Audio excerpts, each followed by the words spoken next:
Hey guys. Tonight we begin with the sad, strange, and sometimes downright dangerous life of a man whose job was to make everyone else laugh. The medieval court jester.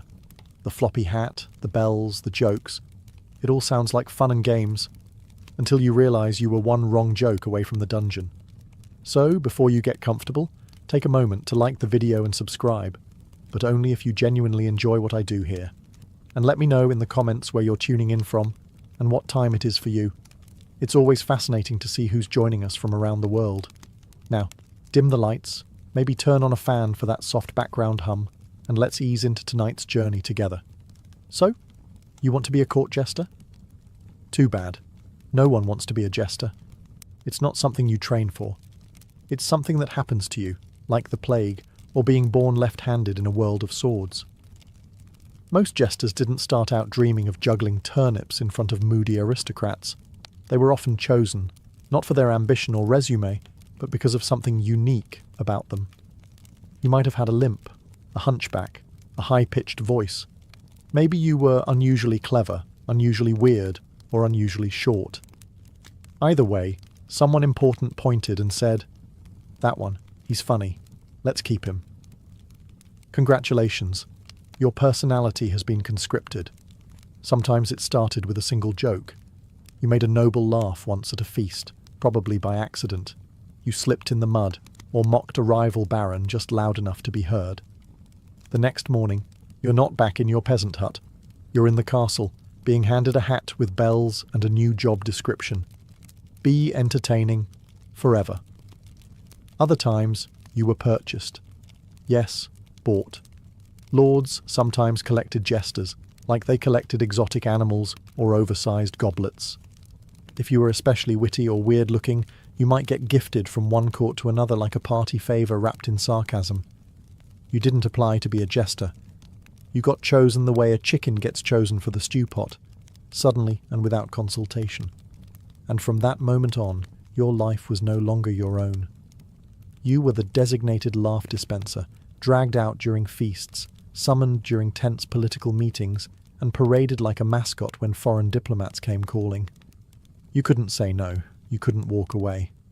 Not unless you wanted to return to the farm, or worse, get mistaken for a vagrant and end up in the stocks.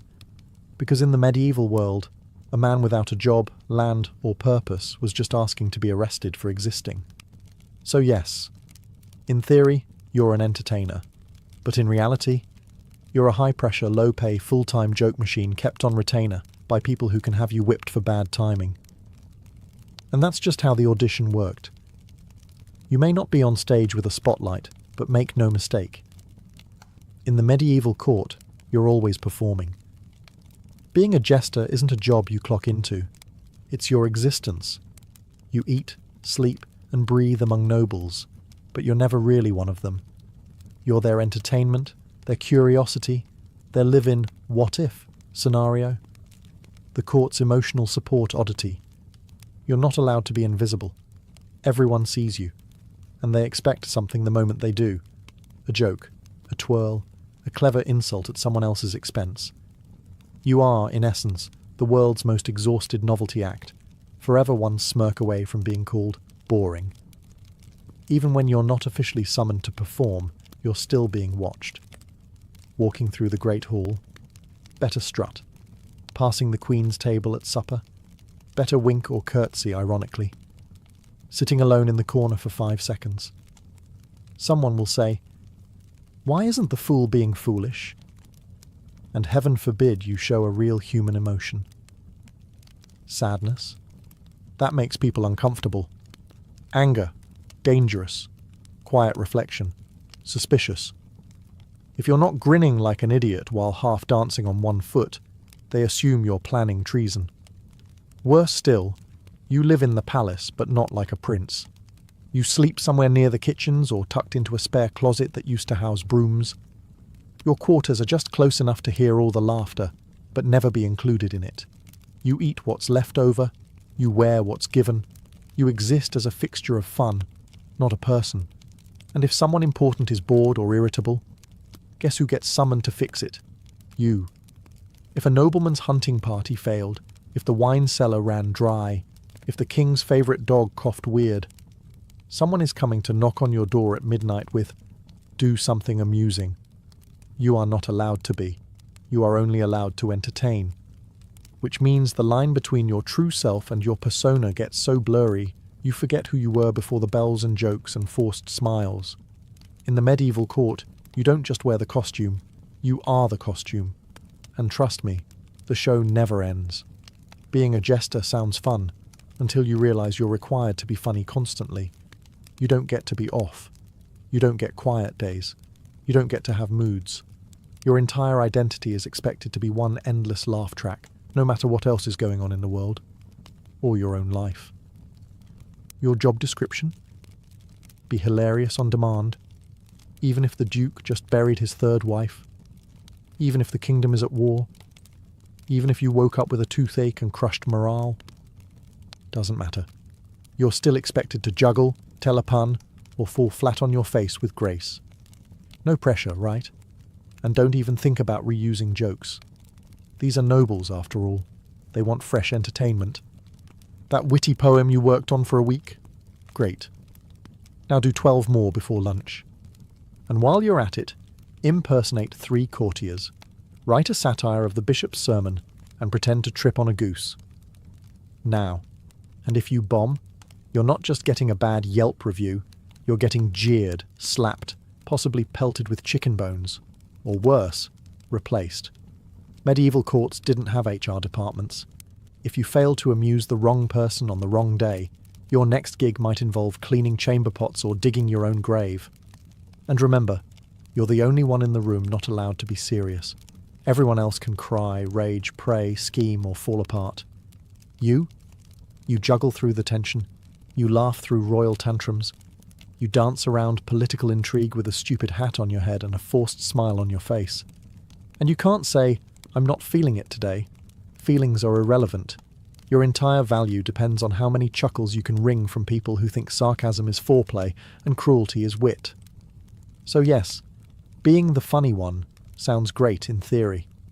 But when your survival depends on your ability to entertain people who could legally execute you for a bad punchline, it's less stand-up comedy and more medieval emotional hostage-taking.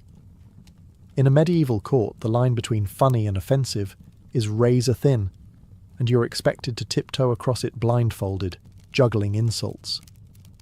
As a jester, your job is to mock, tease, and comment on everything. Kings, queens, clergy, guests, but never too harshly, never too directly, and never at the wrong moment. One misplaced quip about the king's expanding waistline, or the lord's 4th marriage, and suddenly you're not the funny man. You're the fool who crossed a line. And here's the real kicker. That line moves. On Monday, the Queen laughs when you joke about her cousin's gambling habits. On Tuesday, he's in the room and now it's treason. On Wednesday, she laughs again, but too hard, and the King looks displeased. On Thursday, you're being escorted out by guards for disturbing the peace of courtly decorum. There's no safe zone. Not really. Jokes about politics, risky, religion, suicidal, physical appearances, very dangerous. Royal failures, absolutely not. Unless you wrap it in 3 layers of metaphor and a juggling routine. Even then, maybe don't. Some jesters developed an art of truth through absurdity, couching social criticism in riddles, double meanings, and animal metaphors. The rooster with the sharp tongue and no eggs might want to crow less in the morning, you say, hoping the king laughs instead of orders your execution. But it's a gamble. Always. If the noble you mock is in a bad mood, that's your neck. If the bishop thinks your joke implies he's greedy, that's blasphemy. If the court turns against you, the same people who once roared with laughter will suddenly clutch their pearls and pretend they never found you amusing. And don't expect anyone to defend you. The jester isn't protected. You're not clergy. You're not nobility. You're a fool with a license to speak, a license that can be revoked with a single glare. Some jesters were whipped, some were banished, some were hanged, others were retired, which in medieval terms often meant buried without a funeral. So yes, Humour was your weapon, but it was also your noose. And in court, timing was everything. Miss the beat. Lose your head. Before you even speak, the room is already laughing at what you're wearing. As a medieval jester, your wardrobe isn't made for dignity. It's made to humiliate. The moment you step into court, your entire outfit screams one thing. I'm not a person. I'm a punchline. Let's start with the hat. The famous coxcomb, a multicoloured, flopping-horned monstrosity with bells attached to the tips. Bells. Not because it helps with your performance, but because people want to hear you coming like a walking wind chime of low self-worth. Your tunic? A board of clashing colours. No sane tailor would combine on purpose. Yellow and blue. Red and green. Bright, garish patches sewn together like a tapestry made by someone who hates your dignity. Your shoes? Curled-toe slippers, also with bells. Perfect for slipping on spilled mead or tripping over your own relevance. They make you look like a court-approved goblin, which frankly is the point. Even your belt is a joke, often oversized or knotted in ways that prevent practicality. Need to carry a knife or pouch? Forget it. That's not what you're here for.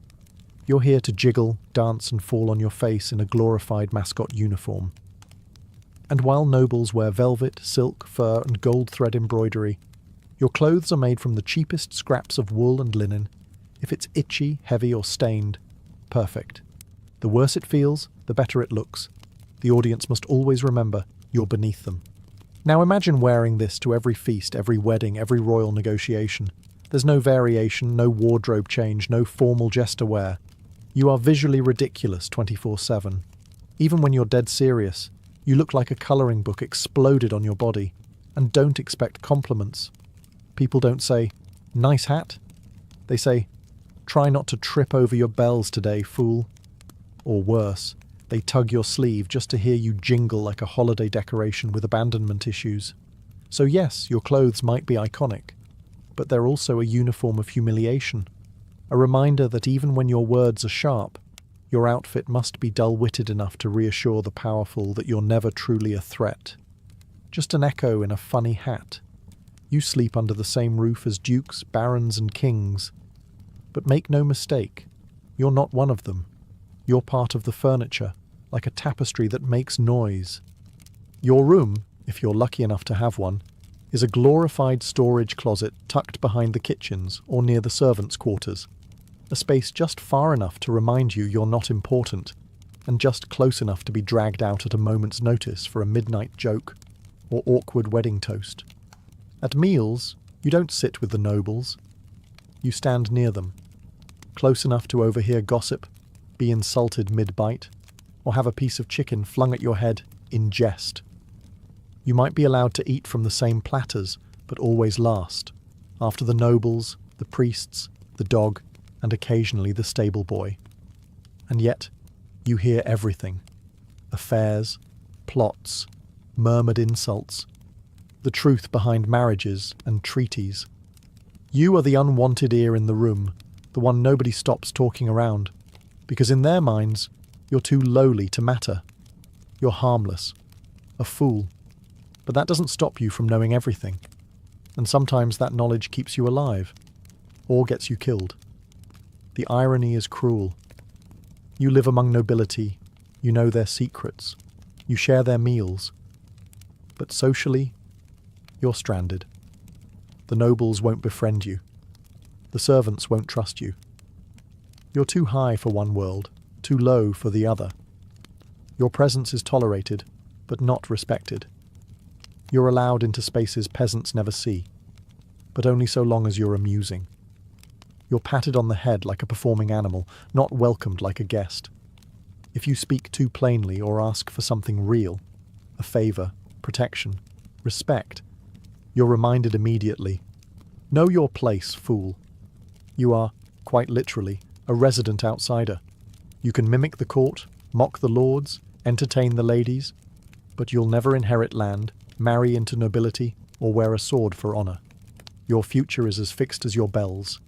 So yes, you live with the nobles, but you live among them the way a shadow lives among light, always present, never truly visible. You've spent years honing your skills, juggling knives, reciting witty verse, playing instruments, mimicking voices, composing satire that could rival Cicero. And yet, no one thinks of you as talented. They think of you as amusing. That's the curse of being a jester. No matter how much skill, creativity, or performance mastery you have, your genius is constantly treated like a party trick. You can multiple languages. They'll chuckle and say, "Do the funny face again." You craft a biting piece of political satire disguised as a joke about sheep. Someone throws a grape at your head and tells you not to get too clever. You are expected to be brilliant, but never acknowledged as such.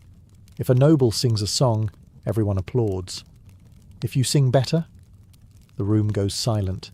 If a baron tells a joke, it's praised for its boldness. If you tell the same joke better, it's called sassy or inappropriate. And woe unto you if you actually outshine someone important. Nobles don't like being upstaged, especially by someone dressed like a Christmas ornament. You're supposed to sparkle, not eclipse, so you play a strange game, perform just well enough to keep your job, but not so well that you make anyone feel inferior. Be witty, but not wise. Be sharp, but not threatening. Be brilliant, and then immediately juggle something to remind everyone you're not that clever. It's a balancing act on the edge of a sword. And here's the real tragedy. Many jesters were incredibly skilled. Musicians, acrobats, poets, political thinkers, all hiding behind a mask of idiocy, because brilliance in a fool's mouth is only tolerated if it comes with a pratfall and a jingle. You know what's worse? They laugh hardest when you mess up. Miss a joke? Trip mid-dance? Drop a lute? That's when they roar. Not because you meant to, but because failure reinforces what they want to believe, that you're just an idiot in a loud outfit, not someone clever enough to mock them in their own tongue. So yes, your talent may be the most refined in the room, but your applause? It only ever comes wrapped in condescension.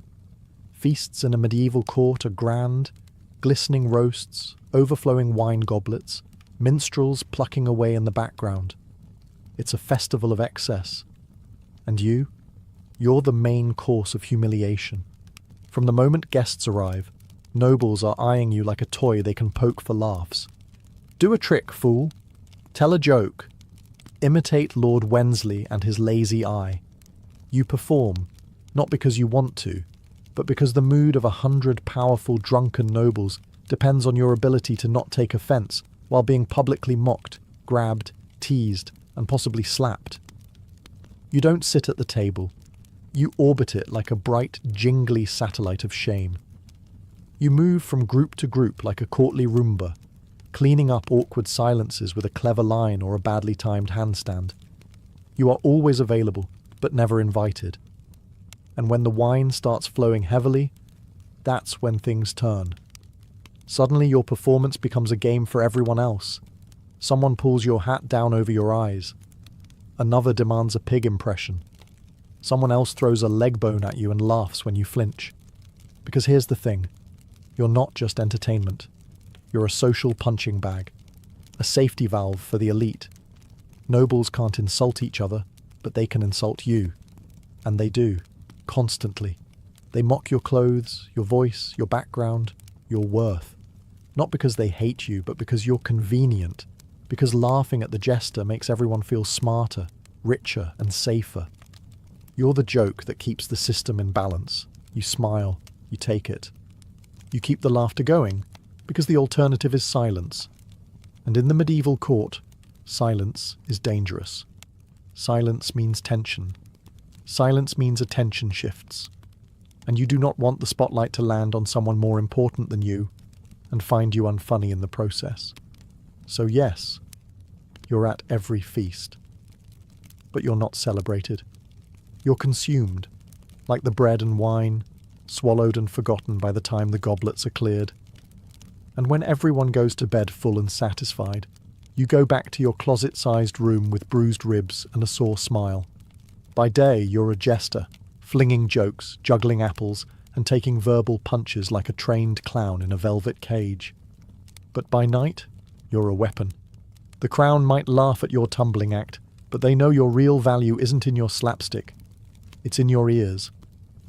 You see, being a fool comes with a strange perk. You're invisible in plain sight. Nobles speak freely around you.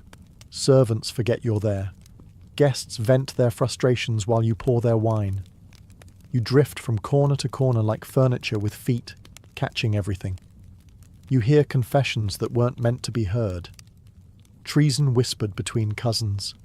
Affairs confessed over goblets. Bribes, threats, alliances forming in the shade of the feast. And you remember it all, not because you're nosy, but because it keeps you alive. Because sometimes the king calls you aside. He says, "Fool, tell me what the bishop said to the French envoy last night." And you'd better have the answer. If you don't, he might think you're loyal to someone else. If you do, he might ask for more. This is the terrible dance. The king wants truth from your lips, but no truth that implicates him. You serve a monarch who praises your honesty, until your honesty offends. You're expected to report quietly, cleverly, maybe even in riddle form, who's sleeping with whose wife, or who's plotting a little light rebellion over stew. You're the court's most dangerous informant, disguised as the least dangerous person in the room. But there's a catch. Everyone else knows it. The lords and ladies smile at you, but they don't trust you. Servants stop talking when you walk by. The guards eye you like you're holding a dagger behind your back. And in a way, you are. Your weapon is information, and information in a medieval court is just a sharp joke away from being deadly. So you're always listening, always choosing which truth to tell and which one to bury under a harmless punchline. Because in a world full of swords and secrets, the most dangerous blade isn't forged from steel. It's tucked behind a fool's grin. In the medieval court, your job is to keep everyone else laughing, even when you're falling apart inside. Your dog died? Doesn't matter. The Queen still expects you to make a joke about her cousin's wig. You've got a fever. Too bad. The Duke had a bad hunting day, and he needs a laugh before he throws his plate. Your heart's broken? Keep dancing, fool. This is a wedding. You are not allowed to have feelings, unless they're funny ones. Sadness? That's selfish. Anger? Insubordination. Fatigue? Laziness. Anything short of cheerful absurdity is treated like a betrayal. If you show real emotion, people get uncomfortable. Not because they care, but because you're failing your function. They don't see you as a person with a soul and scars. They see you as court furniture with jokes. You're expected to absorb everyone else's moods and reflect none of your own. You must sit through drunken tirades, mocking laughter, passive-aggressive insults, and the occasional flying chicken leg. And smile through it all. Sometimes you perform while grieving. Sometimes you perform while ill. Sometimes you perform while quietly begging the universe to just let you disappear behind a curtain and cry for 5 blessed minutes. But there's no curtain, no privacy. You're always on, and the idea of vulnerability doesn't fit your costume. And here's the cruelest twist. When nobles do notice you're down, they don't ask what's wrong. They say, "Why aren't you being funny today?" Or worse, "Maybe the fool's finally lost it. Shall we find a new one?" So what do? You turn your pain into performance. You make your heartbreak a punchline. You laugh first and louder before they can. You build a fortress of wit around your exhaustion, and you don't let anyone see inside. Because the moment they realize the fool is human, the illusion shatters, and so does your job. So yes, you had feelings. You just learned to bury them under bells and jokes, like everyone expected. Because in the court, when everyone else gets to feel things, the fool is the one who pretends nothing hurts.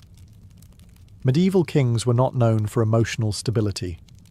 One bad dream, one spoiled roast, one poorly timed sneeze from a foreign diplomat, and the entire mood of the court shifts like a thundercloud with a crown. And guess who they all look at when the king furrows his brow or frowns into his goblet? You. Because if the monarch isn't smiling, clearly the fool isn't doing his job. It doesn't matter that you were up late performing at a feast, or that your voice is hoarse from singing, or that you told 12 jokes this morning that got genuine chuckles from 3 knights and a cook. If the king wakes up irritable, the court looks at you like you personally ruined breakfast.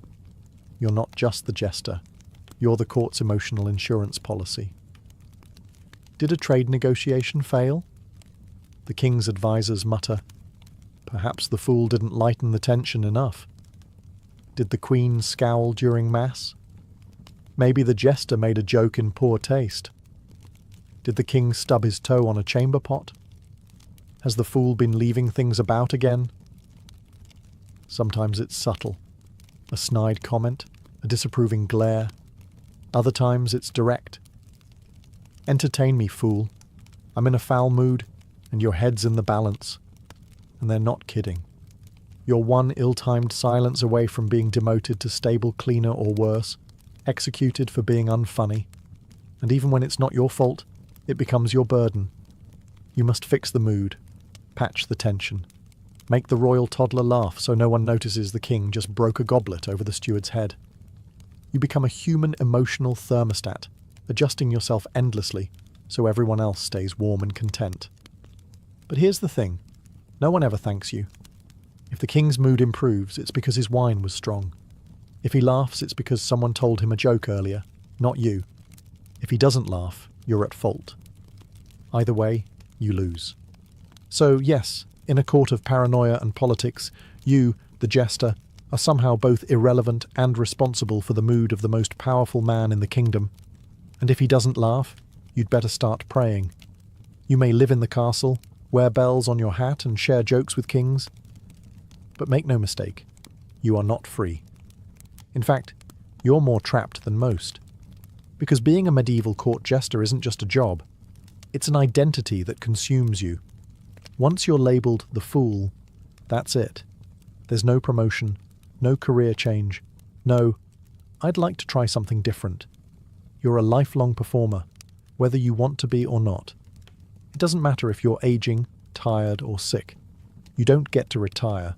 There's no pension, no cosy cottage waiting at the edge of the kingdom. You don't become a merchant or a monk or a respected elder. You're not master whatever your name was. You're still the fool, just slower, sadder, and with fewer teeth. And the worst part? Even if you're brilliant, no one will ever see past the hat. You might write poetry. You might speak 4 languages. You might secretly know more about statecraft than the royal council. But when you speak, everyone hears bells and expects pratfalls.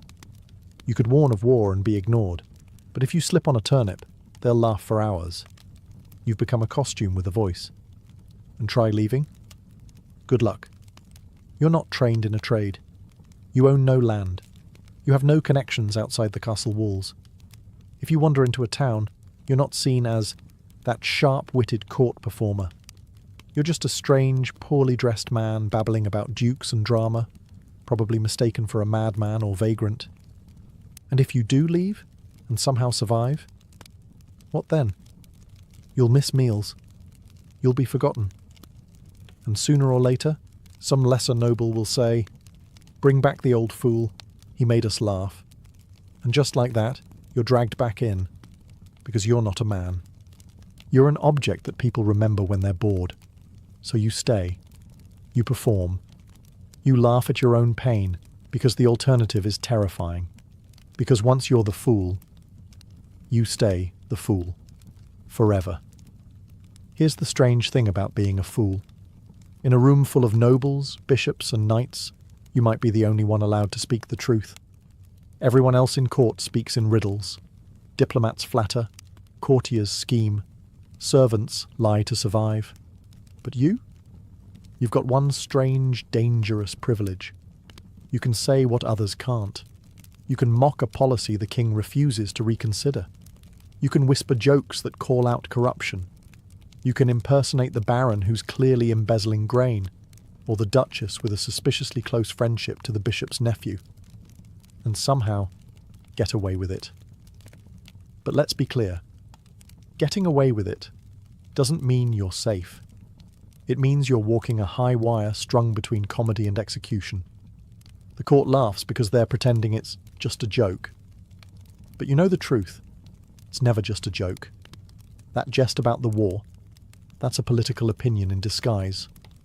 That pun about the taxes, that's public dissent, delicately wrapped in wordplay. You are the only honest voice in the room, and everyone knows it. And that scares them. Some will admire you quietly, others will hate you openly, but all will watch your every word. Because one misstep, one joke too sharp, one truth too close, and the same crown that once chuckled at your cleverness may have your head rolling across the tiles by morning. In a world where saying the wrong thing could get anyone imprisoned, the jester was the court's built-in truth serum, but with no protection. You are the moral mirror, the court's conscience in bells. You're allowed to point at the naked emperor, so long as you do it with a backflip and a silly voice. But if your truth cuts too deep, or if the king is in a particularly fragile mood, well, jesters have been silenced before. So yes, in a court built on secrets, your job is to shine a flickering lantern into the shadows and pretend it's a spotlight gag. Because sometimes the only one brave enough to speak the truth is the man everyone refuses to take seriously. You spend your life surrounded by people. Nobles, knights, ladies, guests. You entertain at feasts, weddings, coronations, and even funerals. Your voice echoes in great halls. Your jokes fill chambers with laughter. And yet, when your time comes, no one is there. The jester's life is filled with noise, but his death is usually silent. You die in a corner room, unnoticed, unmourned. No parade, no eulogy, no marble slab etched with your cleverest line. You don't get remembered like a knight or a bard. You're not written into songs or family histories. You're just gone. Maybe the cook mentions you once, years later. Remember that fool who used to dance like a goat? Maybe a new jester finds your old bells in a drawer and doesn't ask whose they were. Or maybe no one remembers you at all, because someone else took your place before your bed even went cold. Because you weren't a person to them, not really.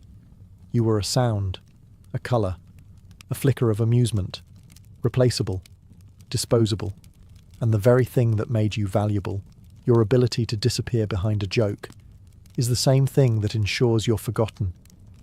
You never marry. You never have heirs. You never own land or build a name. You make everyone else feel important, but you leave no legacy of your own. Even your closest friend in court, the steward who once laughed at your imitation of the bishop, won't visit your grave. You might be buried outside the churchyard, because fools weren't considered holy enough for consecrated ground. Too many jokes, not enough prayers. You lived for their laughter. You measured your worth in their joy. But laughter is fleeting. It echoes once and fades. And when you're gone, the halls grow quiet, until the next fool arrives, juggling for applause. So yes, your life brought others cheer. You made kings forget their worries and lords drop their pride. But when your candle finally burns out, there's no crowd, no fanfare, just silence. And maybe, just maybe, the soft jingle of bells, remembered by no one. To the lords and ladies of the medieval court, the jester was entertainment, comic relief in a tense world of politics, war, and ceremony. But look closer, and you'll see, the jester wasn't just there to amuse. He was there to remind. He was a walking contradiction. Low-born, yet allowed to mock kings. Powerless, yet speaking truth to power. Ridiculed, yet feared. He stood at the centre of the feast, jingling and spinning, not to be celebrated, but to be studied. Because the jester was a mirror. His jokes revealed things no one else dared to say. His puns disguised political commentary. His mimicry revealed hypocrisy.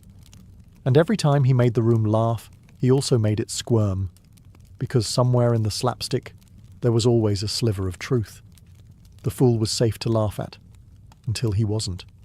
Until he pointed out too much. Until the room realized, this man in bells and rags understands us better than we'd like. And so he became more than a performer. He became a symbol, a reminder that power is fragile, that truth, even dressed in comedy, can be dangerous, that laughter is a weapon, one that can cut deeper than any sword. In a world obsessed with order and hierarchy, the jester was the exception, and that's what made him so necessary. He walked the halls of power not because he was respected, but because he reminded the powerful of what they feared most: being ridiculous, being exposed, being human. But the joke, in the end, was never truly on the nobles. It was on him. He sacrificed dignity, freedom, legacy, and peace of mind for the fleeting approval of people who would never see him as an equal. His genius was hidden beneath absurdity, his wisdom wrapped in wordplay, his truth dismissed as foolishness. And yet, centuries later, we still remember him, not as a clown, but as something more complex, more haunting, more real. The medieval jester was not a joke. He was a warning that sometimes the only one telling the truth is the one you're busy laughing at. Long before curtains rose and actors bowed, ancient theatre was born in a swirl of wine, masks, and divine chaos. It didn't start with playwrights or applause. It began with Dionysus, the Greek god of wine, fertility, ritual madness,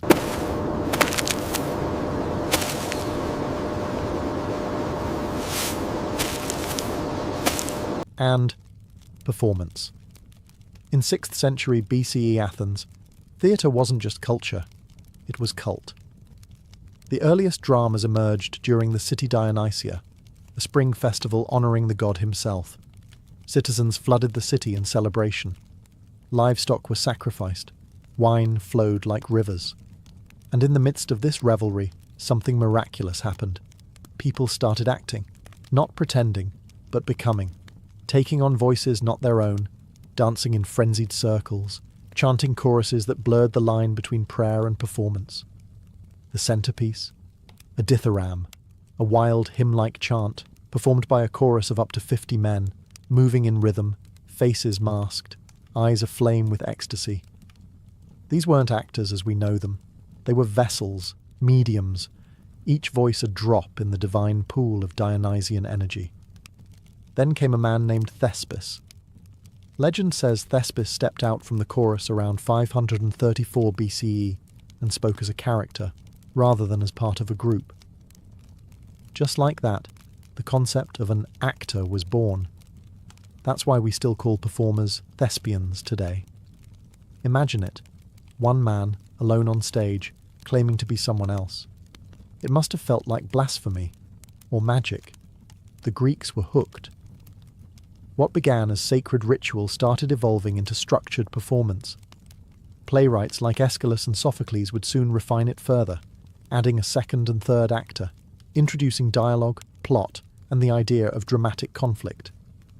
But the spiritual core never left.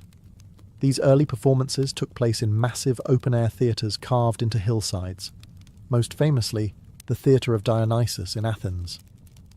It could hold up to 17,000 spectators, all gathered in a semicircle to witness something that straddled religion, art, and civic duty. So no, theatre didn't start in silence. It arrived loud, masked, drenched in wine, and fueled by gods. The stage wasn't just a place to pretend, it was a portal to myth, madness, and meaning. And it all started with the need to celebrate something bigger than ourselves. Welcome to the stage. As Greek theatre matured, it became more than divine devotion. It became a mirror through which Athenians could see their own fears, failures, and fleeting glories reflected under the Mediterranean sun. But to truly understand that mirror, we have to talk about two things: tragedy and masks. Tragedy, or tragoidia, literally goat song, is a word that still echoes in modern storytelling, but its origins are hazy and strange. It might refer to goats sacrificed to Dionysus, or perhaps the prize, a goat, awarded to the best performer. Either way, by the 5th century BCE, tragedy had crystallized into a formal art. The plays were structured, poetic, and overwhelmingly fatal. Think fate, betrayal, vengeance, hubris, and gods who toyed with mortals like cats play with mice. And at the centre of it all were masks. Greek actors didn't just play roles, they transformed. Each actor, typically male, could portray multiple characters using distinct masks. A twisted mouth for sorrow, a wide-eyed face of fear, a delicate feminine mask for goddesses and queens. These masks weren't subtle. They were oversized, stylized, and often exaggerated, so even the person in the worst seat at the top of the amphitheatre could feel the character's emotion. Behind the mask, the actor's voice was everything. Projection and clarity mattered more than naturalism. With no microphones or lighting, actors had to command a sea of thousands using nothing but breath, tone, and precise physicality. One actor might kneel in grief, another might howl into the sky, all of it unfolding beneath the open heavens. Tragedians like Aeschylus, Sophocles, and Euripides revolutionized the form. Aeschylus added a second actor, Sophocles a third, and Euripides brought psychological depth and raw emotion that made his characters bleed on the page. They tackled themes of divine injustice, war trauma, and the limits of human reason. Oedipus, Antigone, Medea. These weren't just plays. They were philosophical battlegrounds. And yet, despite all this darkness, Greek theatre wasn't a funeral. It was a civic celebration. Tragedies were performed competitively, like Olympic Games for the soul. The entire city would attend, including the poor. Wealthy citizens even paid for the production as a form of public service. The stage had become sacred ground, and the mask, a tool of revelation. The Greeks had found a way to stare into chaos, and call it art. While tragedy grappled with gods and doom, Greek comedy pulled down its tunic and mooned the universe. By the late 5th century BCE, as Athens blossomed into a cultural and intellectual superpower, comedy emerged as its rebellious younger sibling. It was raw, irreverent, and loud, a theatrical playground where no one, not even the gods, was safe from ridicule. If tragedy asked, "What is the meaning of suffering?" comedy asked, "Why is Zeus such a pompous idiot?" The master of this art was Aristophanes, the Shakespeare of satire. His plays like Lysistrata, The Clouds and the Frogs were brilliant, bawdy, and biting. Lysistrata, for example, tells of women who withhold sex to force their men to stop waging war. It was revolutionary, hilarious, and politically loaded. Imagine watching a play where the characters are making fun of your government, your neighbours, and your own bad habits, and everyone's laughing in the open. Comedy plays were still part of religious festivals, like the City Dionysia, often performed right after the tragic trilogies. The audience would go from crying over Antigone to roaring with laughter as a chorus of dancing sausages mocked corrupt politicians. Masks in comedy were even more exaggerated than those in tragedy. Grotesque faces with bulging eyes, snub noses, and enormous, male appendages to guarantee laughter even from the back row. Costumes were padded, wigs were wild, and the chorus might show up as frogs, wasps, birds, or clouds, depending on the joke. But Greek comedy wasn't all slapstick. It was deeply political. Aristophanes attacked warmongers, philosophers, and playwrights with surgical precision. The Clouds mocked Socrates so ruthlessly that some scholars believe it contributed to the public mistrust that eventually led to his trial. As the classical age matured, comedy evolved. New comedy, in the 4th century BCE, softened the satire and focused on domestic plots. Mistaken identities, romantic entanglements, clever slaves outwitting dim-witted masters. Playwrights like Menander laid the groundwork for what would later influence Roman comedies and even modern sitcoms. Greek comedy was more than laughter. It was truth-telling in disguise. A democratic city speaking to itself in riddles and punchlines, masks and music, dance and defiance. Where tragedy asked, "What is fate?" comedy replied, "Isn't it ridiculous how we try to control it?" When the Romans inherited the stage from the Greeks, they didn't whisper tragedy into the wind. They built colossal amphitheatres, stuffed them with thousands of spectators, and said, "Let's make it louder." Theatre in ancient Rome was never just about art. It was about power, performance, and pleasing the masses. The earliest Roman plays were translations of Greek works, adapted by playwrights like Livius Andronicus and Plautus, who Romanized the humour, dialed up the physical gags, and simplified the plots for wider appeal. The result? Theatre that was rowdy, fast-paced, and obsessed with mistaken identity, lewd jokes, and ridiculous characters who always ended up running in circles. Plautus and his successor Terence are remembered for refining Roman comedy, turning it into a genre of clever slaves, clueless lovers, and fathers in crisis, characters that would become templates for Western comedy for centuries. Their plays didn't just entertain. They poked fun at Roman society's absurdities: snobbery, greed, social climbing, and hypocrisy. But Roman tragedy was a different beast. While Greek tragedies were philosophical and poetic, Roman tragedies, especially those of Seneca, were intense, violent, and sometimes downright disturbing. Seneca's Thyestes, for example, features a scene where a man unknowingly eats his own children. Not exactly a night of light entertainment. Seneca's influence, however, wouldn't peak until much later. In his own time, Roman tragedy played second fiddle to what truly won the public's favour: spectacle. Romans loved blood, noise, and grandeur. Theatre often competed with chariot races and gladiator fights, so playwrights and producers upped the drama, literally. Staging was lavish. Some productions featured trapdoors, cranes, and even water effects. Music was everywhere, often drowning out the dialogue. Actors wore masks similar to the Greeks, but their performances leaned more on exaggerated gesture than nuanced emotion. And in some extreme cases, deaths on stage weren't acted. They were real executions woven into the story. That's Rome for you. For emperors, the theatre also became a tool of propaganda. Augustus and Nero used it to promote imperial ideology.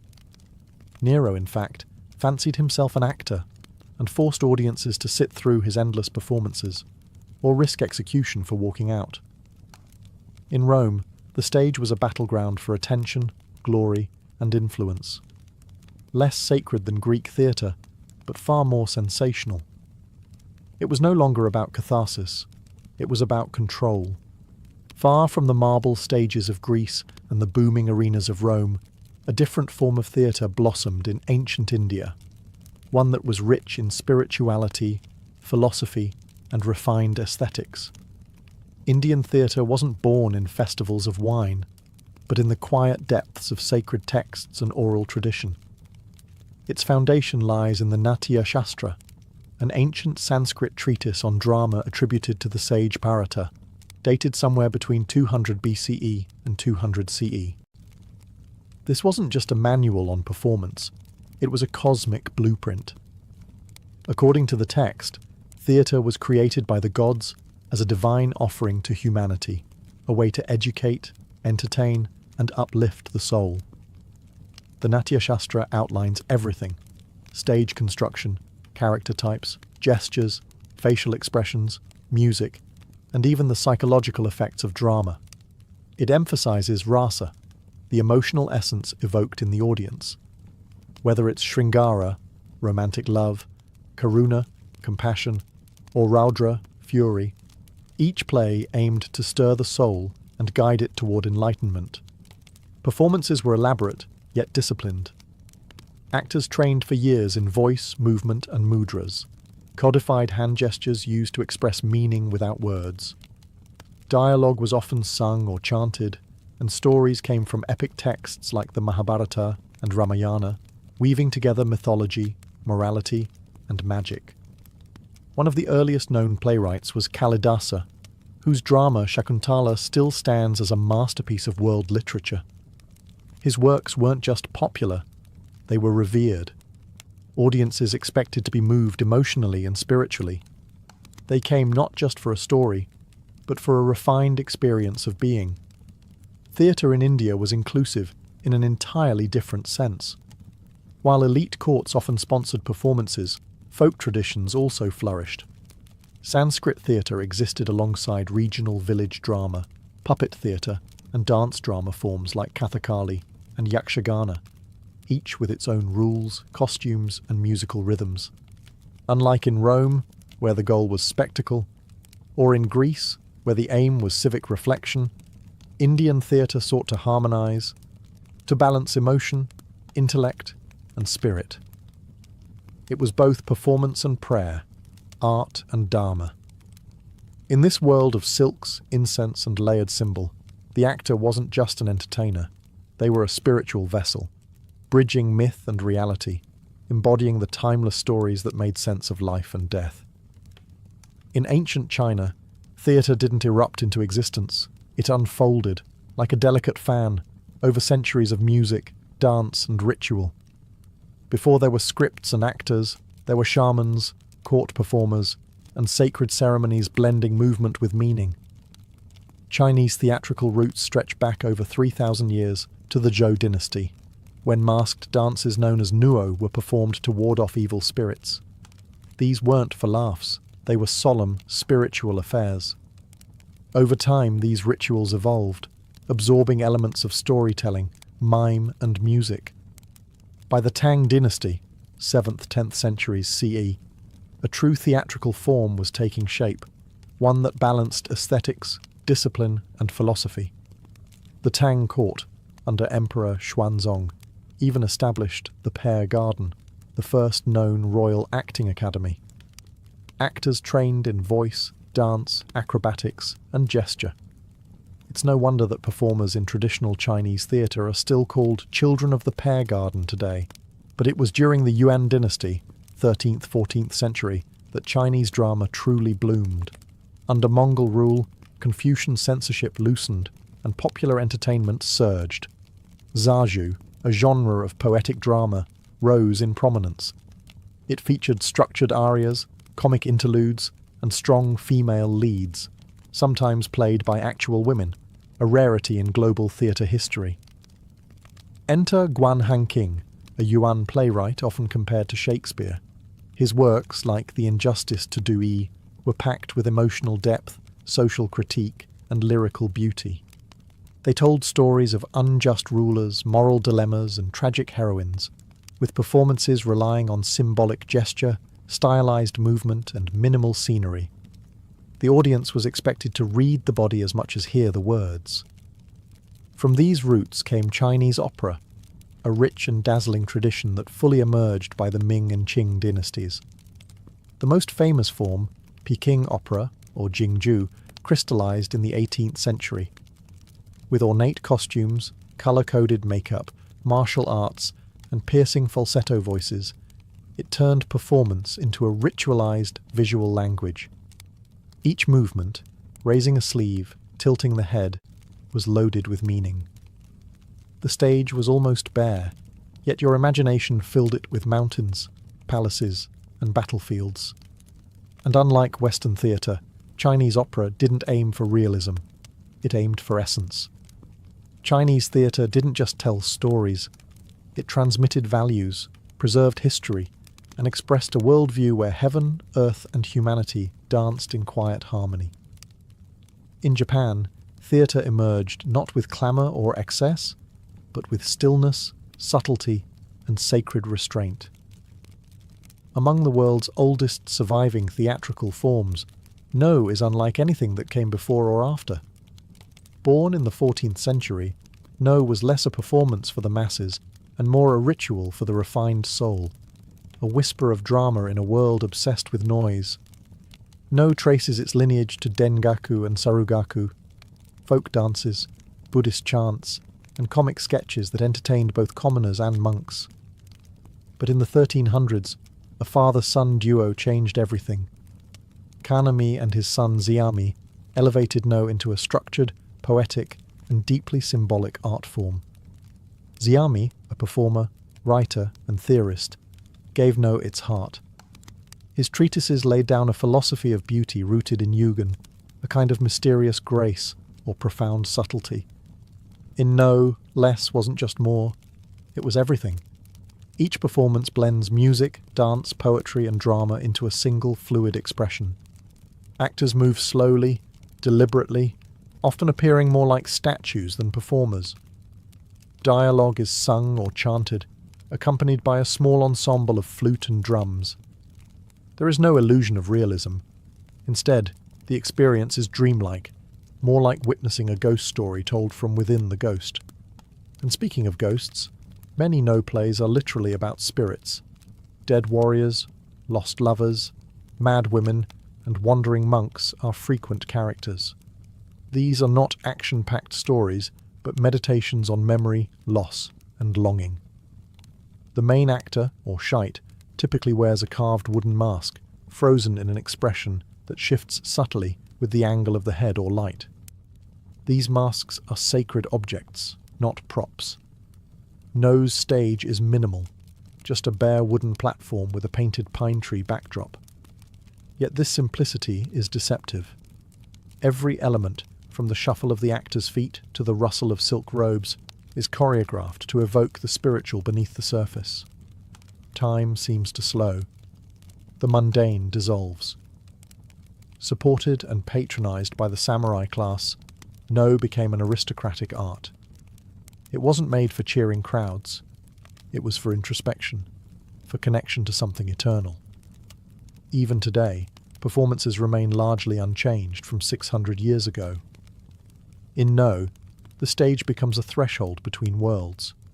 Life and death, form and void, voice and silence. While grand stages and noble actors stole the spotlight in many cultures, another kind of theatre quietly thrived in the shadows: puppet theatre. In Asia especially, puppetry wasn't just child's play.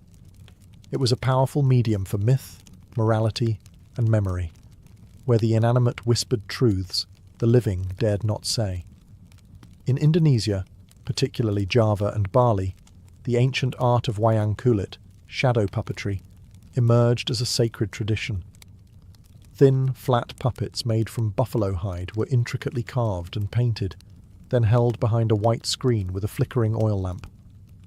The result? Silhouettes dancing in flickering light, conjuring entire worlds from shadow. At the centre of it all was the dalang, the puppet master. Far more than a performer, the dalang was a spiritual guide, comedian, narrator, and philosopher rolled into one. With a single voice, he portrayed dozens of characters from Hindu epics like the Mahabharata and Ramayana. The stories might last for hours, even through the night, accompanied by the rhythmic pulse of a gamelan orchestra. Wayang wasn't just entertainment. It was a ritual act, often performed during temple festivals, births, funerals, or political ceremonies. Each puppet symbolized more than a character. It was a force, a lesson, a karmic echo. Meanwhile, in Japan, another mesmerizing form evolved: bunraku. Unlike wayang silhouettes, bunraku puppets are large, lifelike, and manipulated by 3 puppeteers in full view of the audience. One controls the head and right arm, another the left arm, and a third the legs. It takes years of training before a puppeteer can even touch the puppet's head. The result? Uncanny realism. A puppet woman tugs her sleeve in heartbreak. A warrior trembles before death. It's mesmerizing. The narration, however, is delivered by a single chanter, seated beside a shamisen player. His voice becomes thunder, tears, whispers, rage. The puppets move, but the soul comes from his throat. Puppetry thrived precisely because it could say what humans couldn't. In strict societies, puppets mocked emperors, questioned fate, and explored forbidden love or vengeance without retribution. After all, it wasn't a man accusing the king, it was just a doll. Whether in flickering shadows or under full lantern light, puppet theatre turned wood and string into mirrors, reflecting the deepest fears, dreams, and truths of the cultures that created them. From the drunken chants of Dionysus to the silent grace of No masks, ancient theatre didn't simply vanish. It echoed forward, reshaping how we tell stories even today. Its legacy isn't just etched in stone ruins or dusty scrolls, It's alive in every stage, screen and script. The Greeks gave us structure. Their innovations, dialogue, dramatic conflict, character arcs are the very bones of modern storytelling. The three-act play. That's Aeschylus whispering through time, the tragic hero undone by hubris, straight from Sophocles. Even the concept of a fourth wall, that invisible boundary between actor and audience, was something the Greeks played with centuries ago. The Romans, for all their love of spectacle, passed down a different inheritance: theatre as mass entertainment. Their open-air amphitheatres became the architectural model for everything from Shakespeare's Globe to modern sports arenas. And their comedies, full of farce, mistaken identities, and bawdy misunderstandings, laid the groundwork for Western sitcoms and slapstick. In the East, the impact of theatre is no less profound. Indian drama, with its focus on emotional resonance and the balance of aesthetic moods, rasa, influenced not just performance but classical dance, cinema, and poetry. The philosophical weight of the Natya Shastra continues to inform Indian storytelling today. Chinese opera, with its colour-coded symbolism and stylized expression, inspired centuries of visual storytelling. Even martial arts cinema owes much to the rhythmic, choreographed combat of opera performers.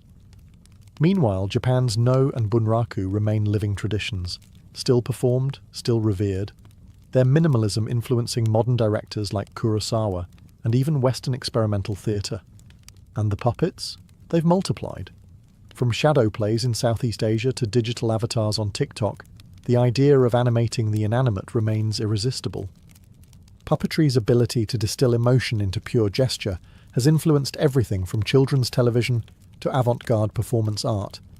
But perhaps the most enduring legacy of ancient theatre is this: the human need to perform, to watch and be watched, to slip into another's skin and return changed. Every ritual, every meme, every monologue on a dim-lit stage is part of that same lineage, a search for meaning through motion, mask, and voice. So the next time you see a play, a film, or a TikTok skit, remember, you're witnessing not just entertainment, but a sacred echo. Theatre may have evolved, but it has never stopped being our oldest and most honest mirror. Serene was born into a world where bloodlines were everything, and hers was sharp as a sword. Her father was Philip II of Macedon, the man who turned a fractured kingdom into a military machine. Her mother was Audata, an Illyrian princess from a fierce warrior tribe to the west. Most Macedonian princesses were groomed for alliances and silk-draped diplomacy. But Serene? She was raised for war. From the moment she could walk, Serene lived under the weight of two powerful legacies: the tactical brilliance of her father and the unbreakable spirit of her Illyrian mother. While other royal girls were learning to weave, she was learning to wield a spear. Audata, unlike most Macedonian queens, didn't just tolerate this, she trained her daughter herself. In Illyrian culture, women could fight alongside men. Strength wasn't just admired, it was expected. Serene's early life was steeped in discipline. She rode horses across jagged terrain, practiced swordplay in the heat of the day, and studied the movements of armies instead of embroidery patterns. In the palace of Aegi, where her father plotted conquests, Serene absorbed everything. She listened at the edges of war councils, watched how generals deferred to Philip, and understood, far too early, that power wasn't given. It had to be taken. Being Philip's daughter came with advantages, but also danger. Her half-brother Alexander, born to Olympias, would become the centre of Philip's world. The court buzzed with ambition, rivalry and suspicion. Macedon wasn't a peaceful place, even at its peak. Murders, exiles, shifting alliances. This was her childhood. But Serene was no passive observer. Even as a girl, she cultivated presence. She trained harder, spoke more boldly, rode faster. She knew her name would never be Alexander, but she could still carve her own legacy in the cracks between empires. By her teenage years, she wasn't just admired, she was feared.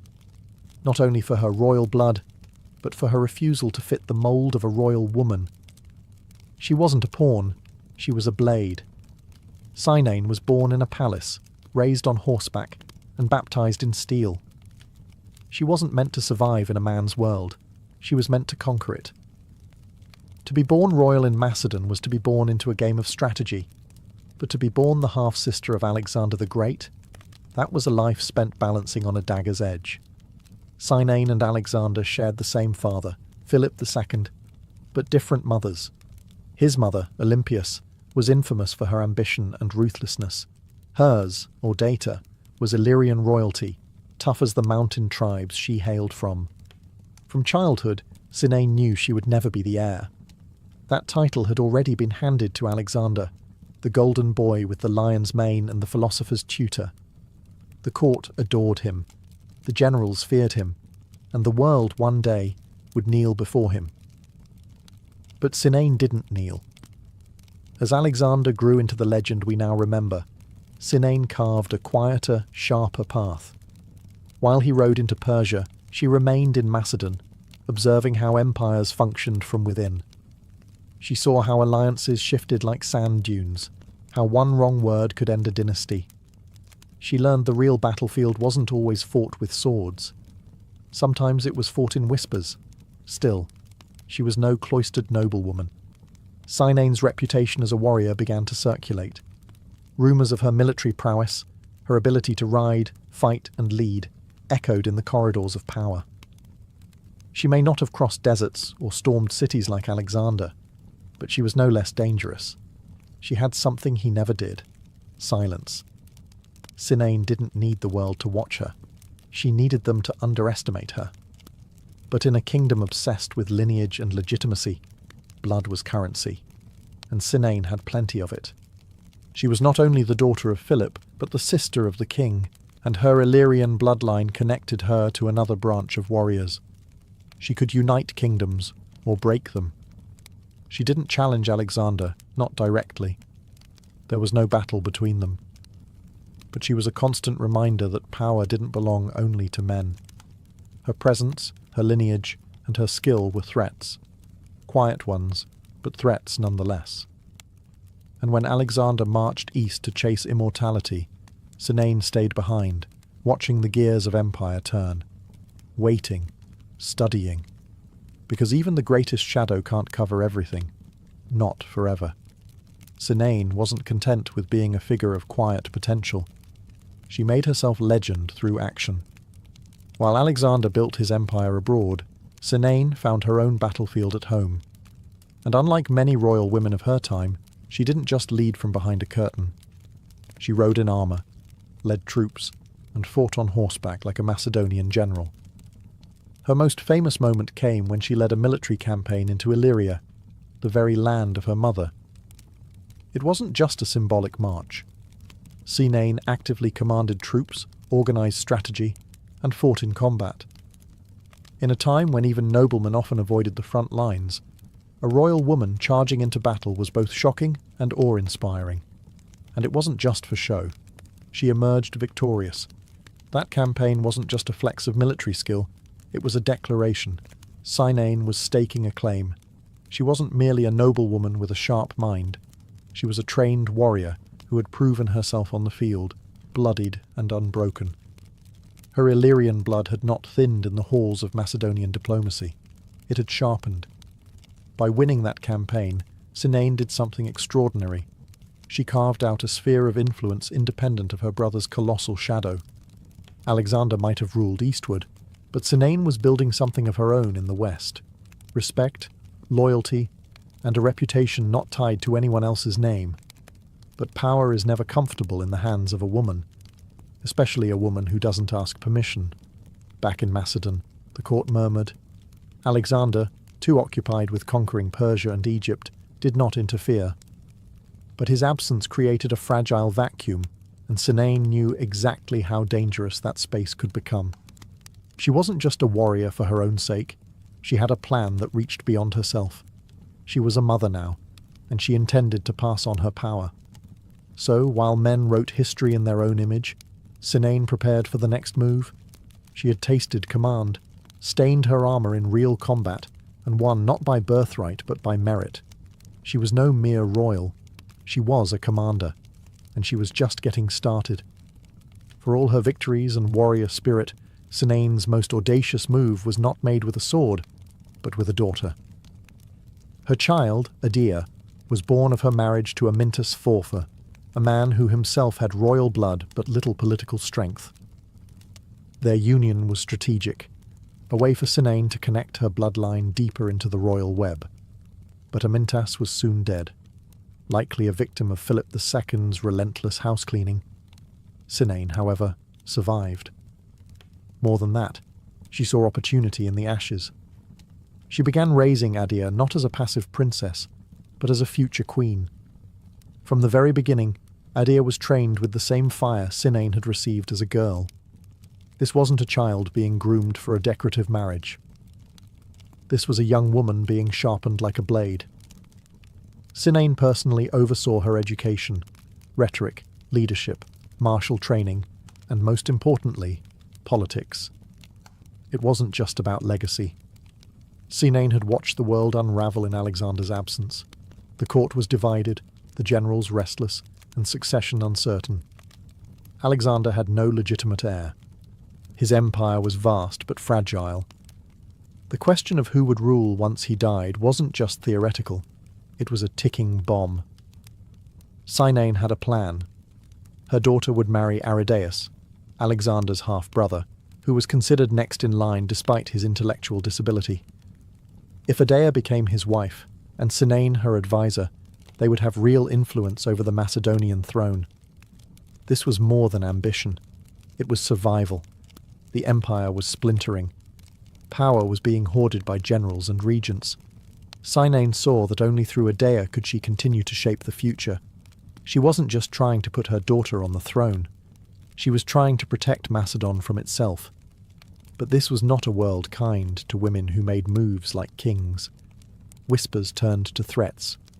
The regents, particularly Perdiccas, one of Alexander's former generals, saw what was coming.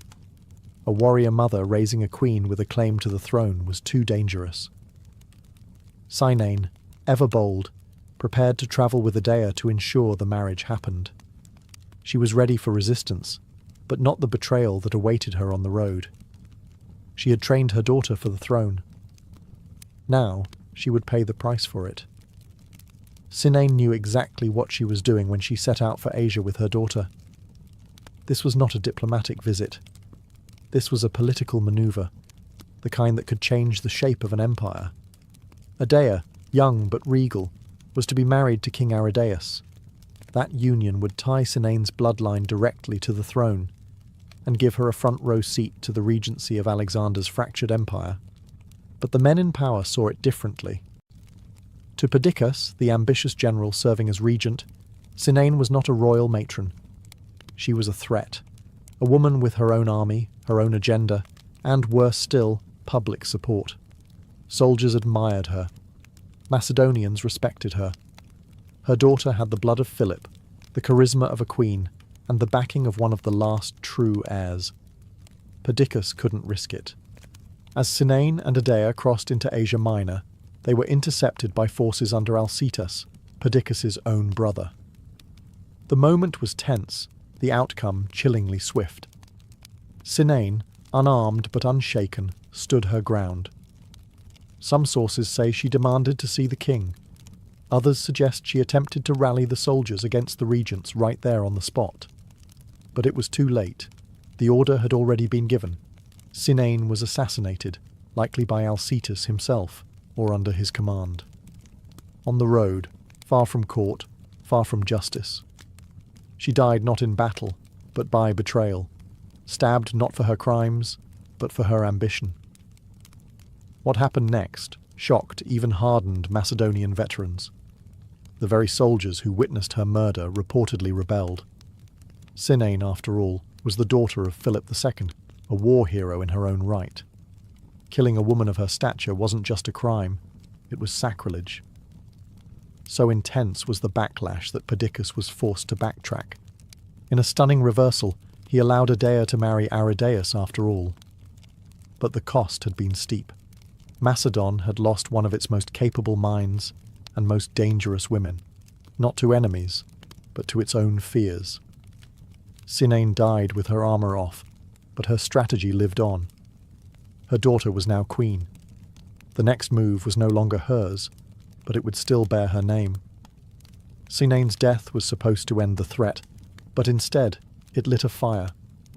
Her daughter, now married to King Aridaeus, entered the political arena with the fury of a legacy interrupted, and she did not remain a deer for long.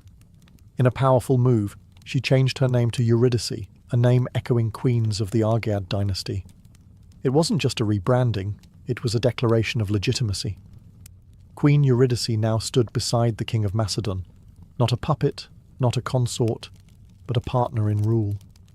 Though Aridaeus was mentally impaired and heavily controlled by regents like Perdiccas and later Antipater, Eurydice quickly became the active voice of the throne. She took an unprecedented step for a woman in Macedonian politics. She began addressing the army directly, wearing military attire and asserting her right to govern on behalf of her husband and herself. These weren't symbolic gestures. Eurydice stepped into the vacuum her mother left with military poise and political instinct. She held speeches in front of soldiers, grizzled veterans who had followed Alexander across the known world, and she won them over. She promised order, Macedonian strength, and a return to Argead leadership. Her mere presence reminded them of Serene, and the army listened. But her rise came at a dangerous moment. The wars of the Diadochi, the bloody civil wars between Alexander's former generals, were already underway. Macedon was fragmenting, alliances cracked, loyalties shifted like sand. Eurydice stood in the middle of it, a young queen with no army of her own, challenging men who commanded legions. Still, she played boldly. She stood up to Polyperchon, the newly appointed regent, and tried to maintain control of the capital. She refused to back down, writing letters, issuing orders, rallying troops. For a time she seemed unstoppable. But like her mother, Eurydice's power came not just from her bloodline, but from the threat she posed to men in power. She was Serene's daughter through and through, armoured in pride, fluent in strategy, and unafraid to confront the ruling elite. Her story, like her mother's, would be defined not by submission, but by defiance. And though she now wore the crown her mother had fought for, the enemies gathering around her would not tolerate a queen who ruled like a king. Eurydice's rise to power was swift, but so was the storm that followed. The Macedonian Empire, already fracturing under the weight of Alexander's absence, had become a battlefield of old generals, all clawing for control. At the heart of this chaos was Polyperchon, the aging general newly appointed as regent. To him, Eurydice was an anomaly, young, ambitious, and worst of all, politically effective. She had the troops, she had the bloodline, and she had the fire of Serene running in her veins. At first, Eurydice tried diplomacy. She challenged Polyperchon in writing, issuing royal decrees in her own name. She appeared in military dress before the army, calling out his authority. These were not empty gestures. For a moment, the balance of power seemed to teeter in her favour. Many in the army remembered her mother, and some were willing to follow her. But Polyperchon wasn't alone. He had a powerful ally, Olympias, the mother of Alexander the Great. After years in exile, Olympias returned to Macedon with vengeance in her heart and murder in her strategy. The rivalry between the two women, Eurydice and Olympias, was more than personal. It was the final brutal clash of two dynastic visions. Eurydice stood for a new order, young, militaristic, and independent. Olympias represented the old Argead fire, the bloodline that had once ruled unchallenged. Eurydice marched to confront her enemies but was betrayed. Her troops, faced with the revered Olympias and her more experienced forces, abandoned her. She and King Aridaeus were captured. The crown, once so close, was ripped from her head. What came next was not politics, it was revenge. Olympias had Eurydice imprisoned and forced her to commit suicide. The daughter of Serene, like her mother, died not in battle, but because she dared to claim power in a man's world. Her husband was murdered soon after. Their deaths weren't just executions. They were warnings, etched in blood, sent to every woman who might think of leading armies or wearing crowns. But even in death, Eurydice left a mark. Her story became legend, whispered among soldiers, and remembered by historians as a flash of defiance in a darkening world. She had inherited her mother's soul and shared her fate. Cynane and Eurydice are rarely mentioned in the same breath as Alexander, Philip, or Olympias. Their names linger on the margins of history, footnotes in an empire obsessed with male conquest. Yet their lives, full of courage, strategy, and resistance, carved a path through the brutal politics of their time. They were more than noble women. They were a dynasty of defiance. Cynane had been a daughter of Philip, trained not to marry well, but to fight well. She had stepped onto a battlefield when most royal women were stepping into marriage contracts. She had outlived her husband, outmaneuvered her enemies, and trained her daughter for power in a world that had no room for powerful women. In an age where even queens had little agency, Cynane led troops into combat, and not for ceremonial show. She fought to win. Her daughter inherited that fire, and when Cynane died by assassination, Eurydice took the torch and carried it to the throne. She may have ruled briefly, but her impact was unforgettable.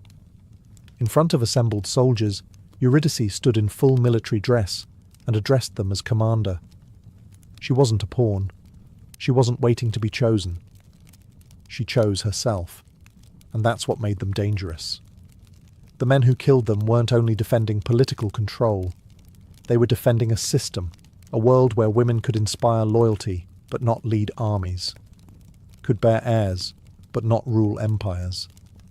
Cynane and Eurydice proved that women didn't need permission to claim power.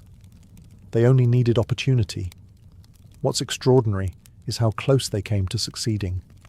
In another timeline, one less afraid of their strength, Cynane might have led campaigns alongside Alexander. Eurydice might have stabilized the throne, restoring Macedonian pride after Alexander's empire collapsed. Instead, both were killed not for failure, but for being too effective. Their legacies survive in fragments. Roman historians mention them in passing. A few ancient coins hint at Eurydice's brief reign. But the full weight of their stories has been buried under centuries of male-focused glory. Still, the outline remains. A mother who trained like a soldier, and a daughter who ruled like a king. They were born into conquest, and in their own fierce, tragic way, they left a conquest of their own. Cynane and Eurydice were silenced, but their stories never truly vanished. They linger, like distant thunder in the chronicles of empire, like blood on a blade that history tried to polish clean. For centuries, they were overshadowed by their male relatives, by Alexander's brilliant campaigns, by Philip's reforms, by Olympia's deadly cunning. But if you look closely, you can trace their presence like footprints through wet earth. Cynane, who led soldiers into Illyria and returned victorious. Eurydice, who donned armour and defied generals face to face. Neither ruled long. Neither died peacefully. But their courage left a blueprint for resistance, for female power, for what a woman could be in an empire designed to crush her. Their erasure is part of a pattern. Ancient historians, mostly men, recorded events through the lens of power and prestige. Women like Cynane weren't celebrated. They were feared, minimized, or written off as ambitious beyond their station. But the fragments survive, in brief lines, in bitter deaths, in the outrage of armies who witnessed their assassinations and recoiled at the injustice. And in those fragments, something remarkable remains: willpower. Neither woman needed a crown to claim authority. They embodied it, through action, leadership, and sheer presence. Their power wasn't inherited, but forged, from training fields, battle scars, and public defiance. Cynane's very existence challenged the idea that only men could shape the world.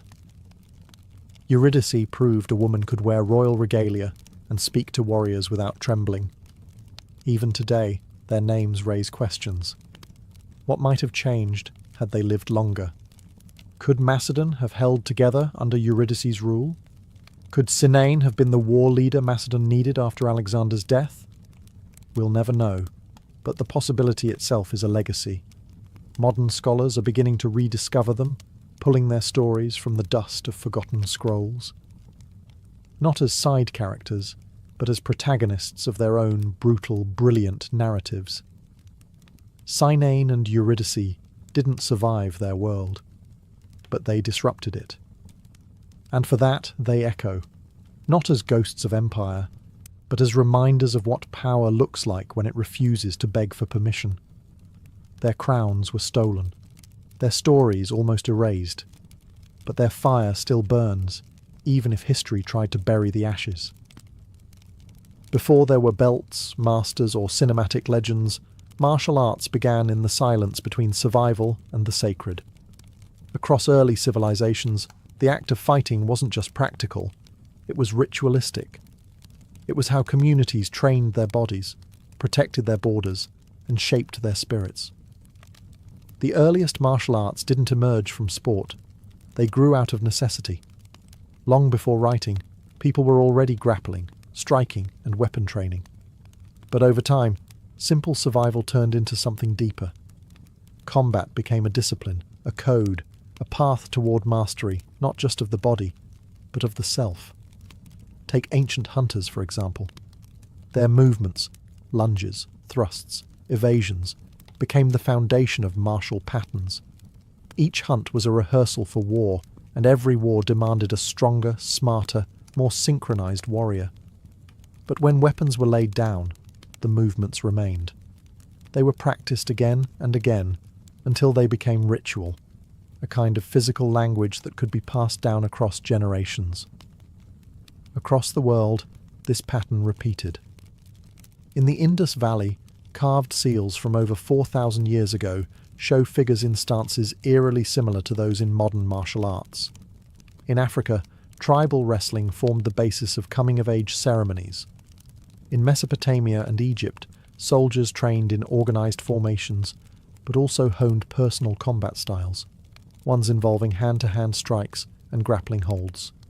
Their physicality was a kind of literacy. To fight was to speak the language of kings, and always combat was paired with symbolism. Movements mimicked animals, spirits, or cosmic forces.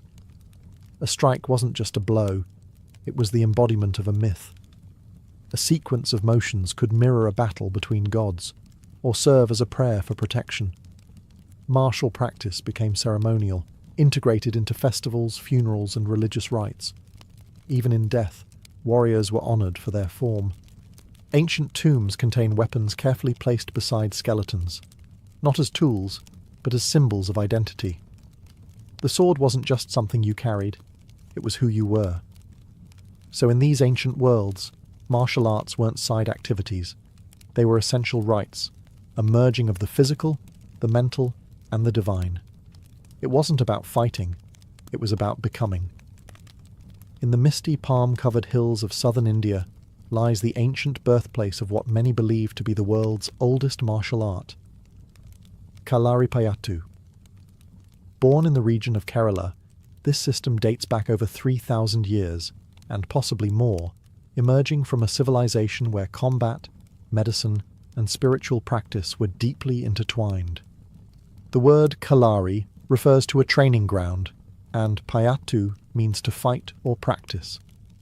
But Kalaripayattu was never just about fighting. It was a discipline of transformation, a system where warriors trained not only to defeat enemies, but to master themselves. It combined strikes, grapples, and weapon techniques with deep breath control, meditation, and stretches that predate modern yoga. According to tradition, the art was shaped by the sage Parashurama, a divine warrior believed to have reclaimed the land of Kerala from the sea. He created Kalaripayattu not merely as a combat system, but as a sacred path to balance power with wisdom. Students began training at a young age, learning body control, flexibility, and agility before ever touching a weapon.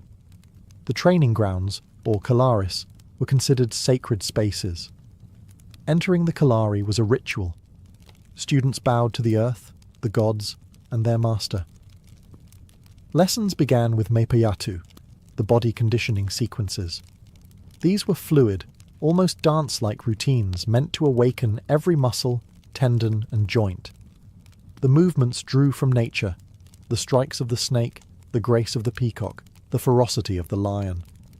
Weapons came later: wooden sticks, curved swords, daggers, spears, and the legendary urumi, a flexible, whip-like blade so dangerous it required total body mastery to wield safely. But alongside combat, students also learned Ayurvedic medicine, how to heal what they had the power to hurt. And there was always philosophy. Kalaripayattu taught humility, patience, and respect for life. Victory without control was failure.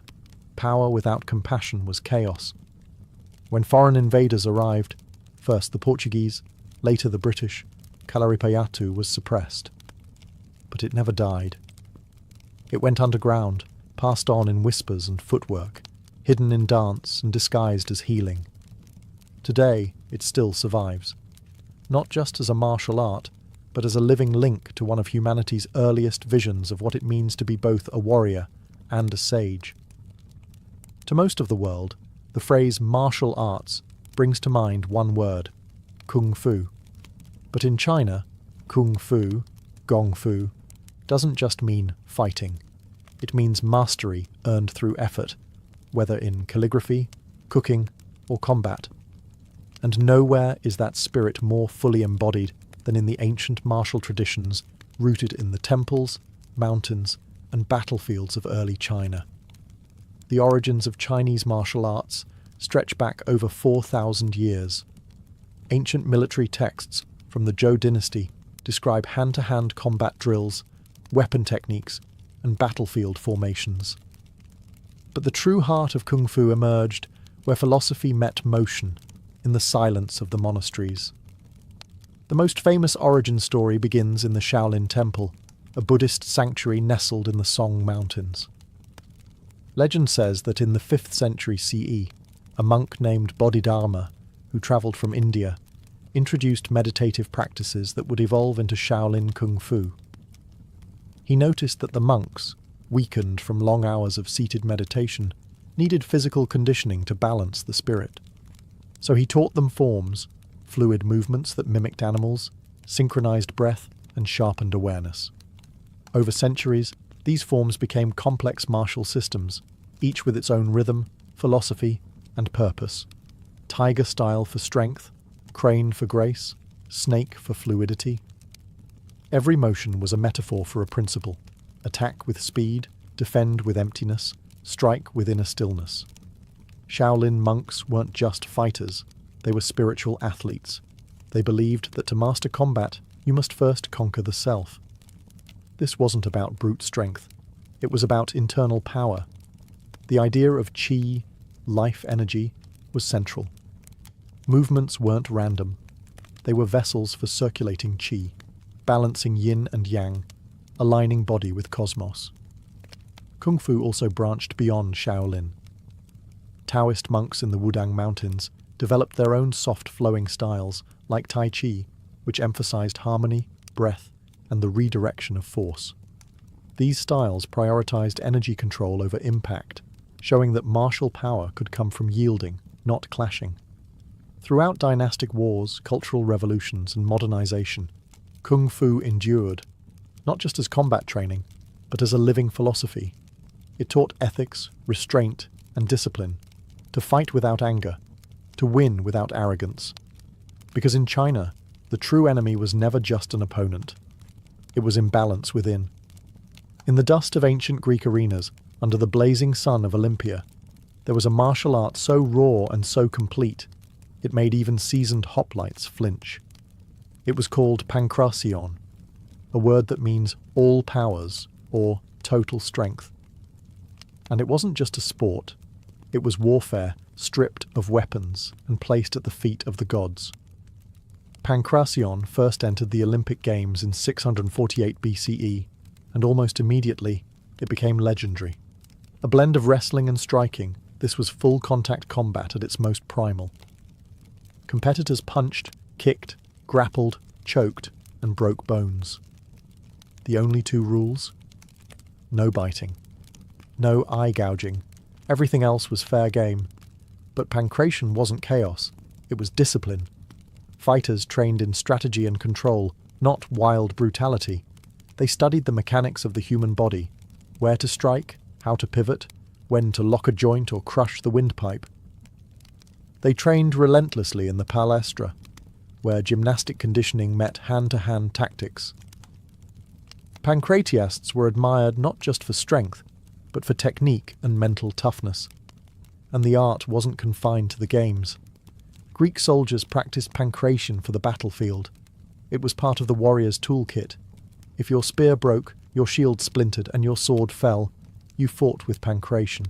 Close quarters, bare-handed, and unforgiving. Legendary tales grew around its champions. One speaks of Aristion of Phigalia, who died during a match after locking his opponent in a final submission hold. Though lifeless, his opponent conceded defeat, and Aristion was crowned victor posthumously. He became the embodiment of what pancration represented, absolute commitment, even unto death. Yet like many ancient martial systems, pancration faded with time. When Rome absorbed Greece, gladiatorial spectacle overtook it. Later, with the fall of the pagan world and the rise of new cultural orders, its practice all but vanished. But its legacy lived on, in the philosophy of using the whole body as a weapon, in the balance of aggression and control, and in the roots it planted in modern combat sports like MMA. Today, historians and martial artists alike view pancration as one of the most complete fighting systems of the ancient world. Because to the Greeks, true strength wasn't just about violence. It was about mastering every part of yourself in the moment when everything else was lost.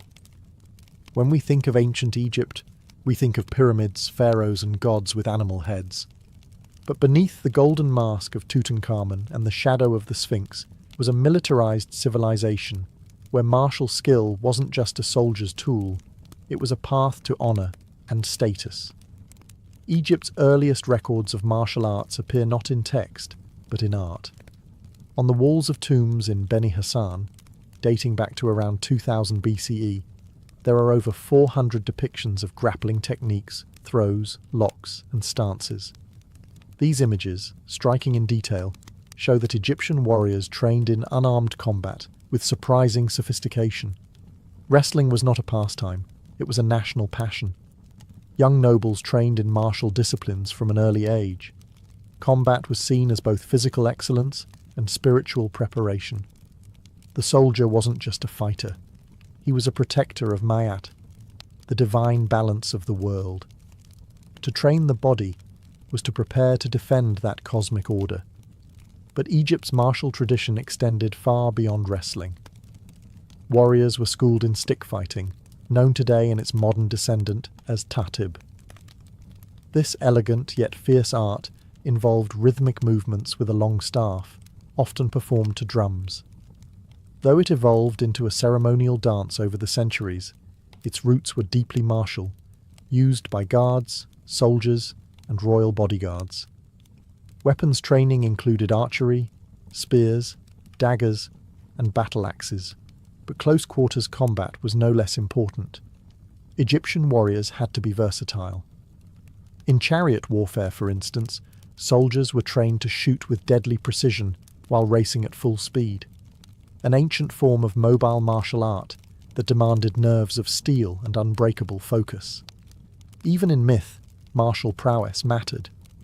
Gods like Horus, the falcon-headed protector, were warriors first, locked in eternal combat with chaos. Pharaohs modelled themselves on these divine fighters, presenting their victories as reflections of divine will. War was sacred, and those who fought it were not just men. They were instruments of order. Though Egypt's martial systems never survived in a formal lineage like Shaolin Kung Fu or Kalaripayattu, their spirit remains, etched in stone, in rhythm, and in ritual. Because along the Nile, to fight was not just to conquer. it was to preserve the universe itself. Long before the word samurai echoed through scrolls and songs, Japan's martial identity was already forming in the misty valleys and storm-swept shores of its islands. The origins of Japanese martial arts lie not in modern karate dojos or sword-fighting duels, but in ancient ritual, clan warfare, and spiritual discipline. In the earliest centuries, during the Yayoi and Kofun periods, warriors fought with bronze weapons, stone-tipped arrows, and raw, practical techniques designed for survival. These early forms lacked structure, but emphasized efficiency, group cohesion, and instinctual movement. Fighting wasn't just physical, it was deeply tribal. Loyalty to clan and family was everything. To fight well was to protect your bloodline. But as Japan entered the Heian period, 794–1185 CE, martial culture began to crystallize. Mounted archery became central. The ideal warrior wasn't just a brute with a sword, he was a horseman, archer, and scholar. This period gave rise to the bushi, the early prototype of the samurai, whose code blended battlefield skill with personal honor. The foundation of many Japanese martial arts developed from this evolving warrior class. One of the earliest systems was kyujutsu, the art of the bow. Archers trained to shoot from horseback using the yumi, a tall, asymmetrical bow, requiring extraordinary strength and control. Over time, this evolved into kyudo, the way of the bow, which emphasized not just aim, but spiritual focus, breath, and mindfulness. Kenjutsu, or sword technique, also began to emerge, though swords were not yet the dominant weapon. Techniques were battlefield-tested, direct, and often brutal, far from the polished forms we associate with modern katana duels. Swords were tools, not symbols.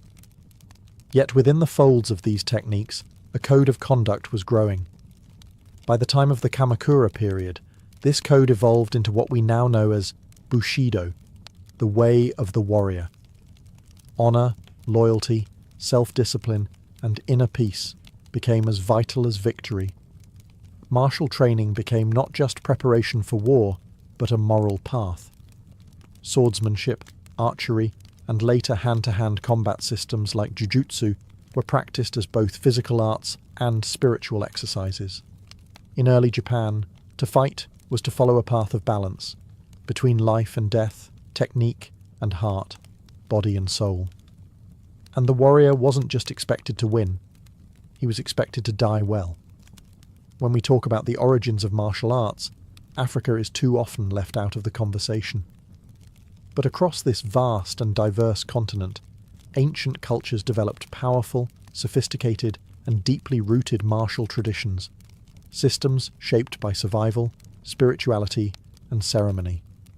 These weren't just methods of combat, they were expressions of identity, heritage, and sacred duty.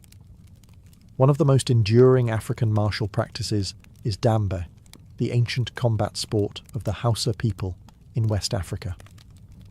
Traditionally performed by butchers and members of warrior guilds, dambe combines bare-knuckle boxing with powerful low kicks. Fighters wrap one hand, called the spear, in cloth or hardened rope, while the other remains open for defence. Matches often take place during harvest festivals and public gatherings, turning combat into celebration. But make no mistake, this is warrior training, preserved through ritual. In Senegal, another ancient tradition thrives, layam, or Senegalese wrestling. More than a sport, layam is a national art form, its roots reaching back to pre-Islamic times when it served as a rite of passage for young men. Wrestlers engage in powerful grappling, accompanied by drums, dance, and spiritual chants. Before combat, fighters often consult marabouts, spiritual leaders, who offer charms and blessings. Strength alone won't guarantee victory. One must also have spiritual favour. Farther south, in Zulu culture, the martial legacy of Nguni stick fighting tells a different story. Practiced by young Zulu boys as part of initiation and military training, this art involves a striking stick and a blocking stick, used in lightning-fast exchanges. Beyond preparing boys for future combat, stick fighting also built courage, reflexes, and a warrior's mindset. Even the legendary Shaka Zulu was said to have refined battle techniques by observing and modifying traditional stick-fighting strategies into formations that reshaped southern African warfare.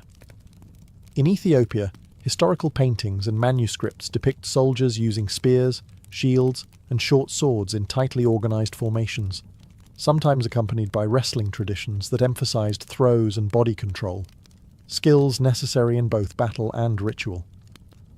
In African martial arts, the line between fight and festival, battle and belief, was always thin. Movement was meaning. Combat was culture. And across the continent, the warrior was more than a fighter. He was a protector, a performer, and a living vessel of his people's spirit. Long before European ships touched the shores of the Americas, the indigenous peoples of the continents had already developed rich and complex martial traditions. These systems weren't organized into schools or written down in manuals, but they were real, practiced, and deeply embedded in culture, ceremony, and survival. Among the Aztecs, martial culture was central to civilization. From an early age, boys were sent to Telpochcali, or youth training houses, where they learned warfare, discipline, and weapons handling. The macahuitl, a wooden sword embedded with obsidian blades, was a symbol of elite warriors. It could slice through flesh with terrifying ease. But Aztec martial arts were more than technique. They were tied to religion. Warfare was a sacred duty, a way to capture prisoners for ritual sacrifice, and a path to honor in the afterlife. Aztec warriors were organized into elite orders, such as the Eagle and Jaguar warriors, whose names weren't just titles, they were spiritual identities. Combat was a way to embody the spirit of the animal, to transform oneself into a living weapon guided by divine purpose. Farther south, the Inca Empire had its own formidable martial culture. While the Inca are better known for engineering and empire building, they trained soldiers extensively. Their warriors used slings, spears, bolas, and clubs with strategic precision, and trained in formations suited to mountain warfare. Young warriors were taught strength, endurance, and loyalty to the state. Warfare was not just political, it was ritualized, a test of cosmic balance. In the North American regions, many indigenous tribes practiced warrior rites tied closely to spiritual life. The Lakota, Apache, and Comanche, for example, had deep warrior traditions involving stealth, ambush tactics, horsemanship, and close-quarters combat. Skills were honed through hunting, scouting, and intertribal conflict. But what mattered as much as bravery was humility. The ideal warrior was disciplined, honorable, and bound to the welfare of the tribe. Combat training was often expressed through games and dances, ritualized forms of preparation that built strength, reflexes, and unity. The war dance wasn't just theatre. It was a moving invocation, blending spirit with strike, rhythm with readiness. Across the Americas, martial arts weren't isolated techniques. They were extensions of worldviews. To fight was to serve, not just the tribe, but the land, the ancestors, and the balance of all things. What began as survival, how to hunt, how to defend, how to kill, became something far deeper. Across the ancient world, martial arts evolved into spiritual disciplines, tools for shaping not just warriors, but entire cultures. From India to China, from Africa to the Americas, every civilization developed its own system of combat. But what unites them isn't just the strikes, holds, or weapons. It's how those movements became ritual. Training grounds turned into sacred spaces. Warriors became symbols of cosmic order. Combat itself became a path, not to destruction, but to self-mastery. These early martial arts didn't teach violence for its own sake. They taught control, humility, and balance. In Kalaripayattu, the fighter is also a healer. In Kung Fu, the battle is internal as much as external. In Pankration, the test is mental endurance as much as physical skill. Even in the tribal dances of Africa and the war games of the Americas, the lesson is the same. True strength lies not in dominance, but in discipline. Over time, Many of these traditions were suppressed, scattered, or transformed by conquest, colonization, and modernization. The British banned Kalaripayattu. Chinese martial arts were driven underground during political upheavals. African systems were masked in ritual to survive. Native American combat knowledge was pushed aside by force, and yet none of it truly disappeared. Fragments survived in folk dance, oral storytelling, community rituals. Others resurfaced in modern martial arts, reborn in karate, judo, capoeira, MMA, and more. The roots are ancient, even if the forms are new. Today, when someone steps onto a mat, bows before a teacher, or learns a new technique, they're not just learning how to fight. They're participating in a lineage that stretches back thousands of years, where motion is memory and every movement is a whisper from the past. The ancient masters may be gone, their battles long finished, but their philosophies endure. They taught that martial arts are not about defeating others. They're about defeating yourself, again and again, until ego, fear, and rage fall away. What remains is stillness, precision, purpose. Because in the end, every martial art, no matter its origin, tells the same story. The journey of a human being learning how to be strong, not just with the fist, but with the spirit.